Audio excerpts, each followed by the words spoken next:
ರಾಜ್ಯದಲ್ಲಿ ಈ ಬಾರಿ ವಾಡಿಕೆಗಿಂತ ಜಾಸ್ತಿ ಮಳೆ ಆಗಿದೆ. ಸಹಜವಾಗಿ ಖುಷಿ ಪಡುವಂತ ವಿಚಾರ. ಆದರೆ ಅದರ ಜೊತೆಗೆ ಸಾಕಷ್ಟು ಸಮಸ್ಯೆ ಕೂಡ ಎದುರಾಗ್ತಾ ಇದೆ. ಸೊ ಮುಂದಿನ ತಿಂಗಳು ಮಳೆ ಹೆಚ್ಚಾಗುವ ಸಾಧ್ಯತೆ ಇದೆ. ಹಾಗಾಗಿ ಮುಂಜಾಗ್ರತಾ ಕ್ರಮವನ್ನು ಕೈಗೊಳ್ಳಲಾಗಿದೆ ಅಂತ ಕಂದಾಯ ಸಚಿವ ಕೃಷ್ಣ ಬೈರೇಗೌಡರು ಹೇಳಿಕೆಯನ್ನು ಕೊಟ್ಟಿದ್ದಾರೆ. ರಾಜ್ಯದಲ್ಲಿ ವಾಡಿಕೆಗಿಂತ ಹೆಚ್ಚು ಮಳೆ ಆಗಿದೆ. ಮುಂದಿನ ತಿಂಗಳು ಇನ್ನಷ್ಟು ಮಳೆ ಕೂಡ ಹೆಚ್ಚಾಗುತ್ತೆ. ಇದರ ಹಿನ್ನೆಲೆಯಲ್ಲಿ ಮುಂಜಾಗ್ರತಾ ಕ್ರಮಗಳನ್ನು ತೆಗೆದುಕೊಳ್ಳೋದು ಬಹಳ ಮುಖ್ಯ ಆಗುತ್ತೆ. ಎಲ್ಲ ಇಲಾಖೆಗಳಿಗೂ ಕೂಡ ಕಟ್ಟುನಿಟ್ಟಿನ ಸೂಚನೆಯನ್ನು ಕೊಟ್ಟಿದ್ದಾರೆ. ಜಲಾಶಯಗಳಿಂದ ನಿಯಮಿತವಾಗಿ ನೀರನ್ನು ಬಿಡಬೇಕು. ಒಂದೇ ಸಲ ಈ ಜಲಾಶಯಗಳಿಂದ ನೀರನ್ನು ಬಿಡಬಾರ್ದು ಅನ್ನುವಂಥ ಇವತ್ತಿನ ಸಭೆಯಲ್ಲಿ ಚರ್ಚೆ ಆಗಿದೆ ಅನ್ನೋದು ಕೂಡ ಗೊತ್ತಾಗ್ತಾ ಇದೆ. ಸಿಎಂ ಸಿದ್ದರಾಮಯ್ಯ ನೇತೃತ್ವದಲ್ಲಿ ಆಗಿರುವಂಥ ಸಭೆಯಲ್ಲಿ ಸಚಿವರಾಗಿರುವಂಥ ಕೃಷ್ಣ ಬೈರೇಗೌಡರು ಕೂಡ ಇದ್ದರು. ಸಭೆಯಾದ ಬಳಿಕ ಈ ರೀತಿಯಾಗಿ ಮಾತನಾಡಿದ್ದಾರೆ. ಅಂದರೆ ಈ ಬಾರಿ ಒಪ್ಕೊಳ್ಳೋಣ, ವಾಡಿಕೆಗಿಂತ ಮಳೆ ಜಾಸ್ತಿ ಆಗಿದೆ, ಅದರ ಜೊತೆಗೆ ಸಮಸ್ಯೆ ಕೂಡ ಆಗ್ತಾ ಇದೆ.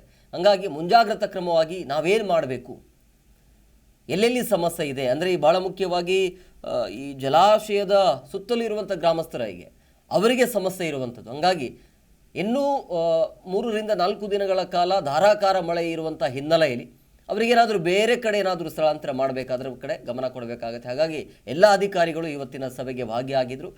ಸಿಎಂ ಸಿದ್ದರಾಮಯ್ಯ ಖಡಕ್ ಸೂಚನೆ ಅಂತೂ ಕೊಟ್ಟಿದ್ದಾರೆ.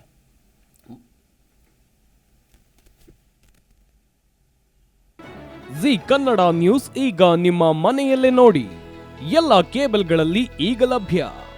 ಸನ್ Direct 292, Jio TV 1334, U digital 162, city cable 51, GTPL 17, Abhishek cables 821, rock line telecommunication 51, Shri Basaveshwara number 60, Vinayaka digital number 53, in digital number 896ರಲ್ಲಿ. ನಿಮ್ಮಿಸ್ತದ ಜಿ ಕನ್ನಡ ನ್ಯೂಸ್ ನೋಡಿ ಆನಂದಿಸಿ.